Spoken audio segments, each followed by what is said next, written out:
Hello students, welcome back to our channel. So ఈ వీడియోలో కొంచెం క్లారిటీగా కొంచెం రా ఫ్యాక్ట్స్ అనేది మాట్లాడడం జరుగుతుంది. వీడియోని లాస్ట్ వరకు చూడండి. నాకు పర్సనల్గా చాలామంది స్టూడెంట్స్ పర్సనల్ మెసేజెస్ చేశారు. అండ్ నాకు తెలిసిన వాళ్ళు ఎవరైతే జూనియర్స్ ఉంటారో వాళ్ళు కూడా పర్సనల్గా మెసేజ్ చేసి కాల్ చేయడంలో చెప్పారు దట్ చాలా కాలేజెస్ నుంచి ఫీ పేమెంట్ నుంచి ఇష్యూస్ వస్తున్నాయంట. Like for example extra fees charge చేస్తున్నారు అక్క, అసలు ఏం చేయాలి మేము, దట్టు 500,000 కూడా కాదు, 2-3,000 ఎక్స్ట్రా ఛార్జ్ చేస్తున్నారు. Compare to the Osmania university నుంచి ఫీ పేమెంట్ కంపేర్ చేసుకుంటే మేము ఎక్స్ట్రా 3-4,000 ఎక్స్ట్రా కడుతున్నాం కాలేజెస్కి. అసలు ఎందుకు ఇలా జరుగుతుంది, వాట్ వీ కెన్ డూ అక్క అని చెప్పి చాలామంది అడిగారు. సో ఈ వీడియోలో వాళ్ళందరికీ కోసం క్లారిటీ ఇస్తాను. ఇప్పుడు ఉస్మానియా యూనివర్సిటీ రిలీజ్ చేసిన ఫీ నోటిఫికేషన్ ప్రకారంగా ఓయూకి ఏ పర్టికులర్ ఏదైతే వాళ్ళు మెన్షన్ చేశారో, ఫర్ ఎగ్జాంపుల్ బీకామ్ వాళ్ళకి టోటల్ మెమోస్ అవన్నీ కలిపి రెగ్యులర్కి ఏదో ఒక 3,000 అయిండొచ్చు ఓయూ ప్రకారం నోటిఫికేషన్లో.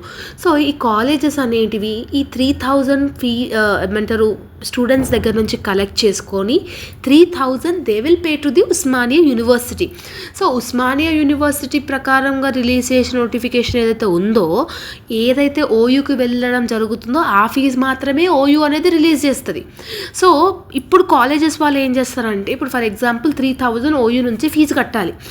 వీళ్ళు ఏం చేస్తారు కాలేజ్ వాళ్ళు అంటే, కాలేజ్ అటెండెన్స్ అని, కాలేజ్ నుంచి ఇచ్చే టీసీ కానీ, కాలేజ్ నుంచి ఇచ్చే బోనోఫైడ్ కానీ, కాలేజ్ నుంచి ఇచ్చే ఫీ రిసిప్ట్స్ కానీ, దీనికి వీళ్ళు ఎక్స్ట్రా ఫీజ్ అనేది ఛార్జ్ చేసి అకార్డింగ్ టు యువర్ కాలేజ్ ప్రకారంగా వాళ్ళు సపరేట్ నోటిఫికేషన్ అనేది రిలీజ్ చేస్తారు. అది ఏ కాలేజ్లో అయినా కామన్. ఈ కాలేజ్లో ఉంటుంది, ఈ కాలేజ్లో ఉండదని కాదు, అన్ని కాలేజెస్ ఒకటే కాలేజ్ లాగా బిహేవ్ చేస్తాయి ఫీ పేమెంట్ కాడికి వచ్చేసరికి.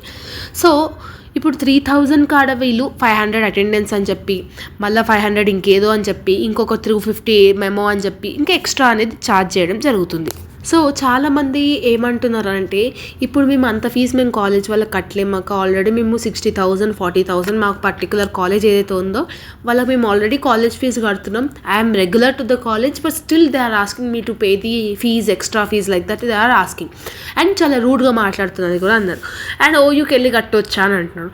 ఇక్కడ సింపుల్గా చెప్పాలి అని అంటే, ఇప్పుడు మీరు ఉస్మానియా యూనివర్సిటీ బ్రాంచ్ ఆఫీస్కి వెళ్ళి మాట్లాడినా కూడా వాళ్ళు మీ దగ్గర నుంచి ఫీ అనేది కలెక్ట్ చేసుకోరు. Just talk to your college management while you're taking admission, they will explain it no అని అంటారు. యాక్చువల్లీ ఓయూకి వెళ్తే అసలు నీకు ఎవరు పట్టించుకోరు అక్కడ. Because I have personal experience with Osmania university branch. నేను ఎంబీఏ కోసం ఎక్కడో వెళ్ళానప్పుడు నాకు బ్లాక్ ఎక్కడో కూడా చెప్పలేదు. సో సింపుల్ థింగ్ ఏంటంటే, it depends on your college రా.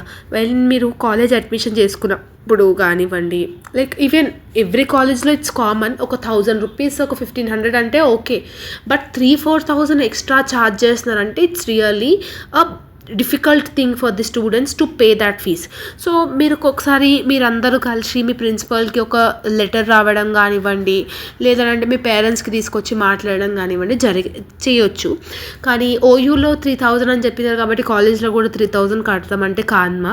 సో ఎక్స్ట్రా ఫీజ్ అనేది కూడా కాలేజ్ వాళ్ళు వాళ్ళ తరపు నుంచి ఇస్తారు. ఫర్ ఎగ్జాంపుల్ మెమోకి కానీ, ఈ స్టూడెంట్ మా కాలేజ్ వాళ్ళే అని చెప్పనికి కానీ, కొన్ని డాక్యుమెంట్స్ ఉంటాయి కదా, దానికోసం మెమోస్ కానీ దీనికోసం కానీ వాళ్ళు ఎక్స్ట్రా ఛార్జ్ అనేది చేస్తారు. సో కాలేజ్ ప్రకారంగా ఏవైతే ఫీ నోటిఫికేషన్ మీకు వచ్చిందో అది మాత్రం మీరు కట్టుకోవాలి. ఓకేనా? సో దీని మీద మీ ఒపీనియన్ ఏంటో కమెంట్ సెక్షన్లో కమెంట్ చేయండి. ఓకే.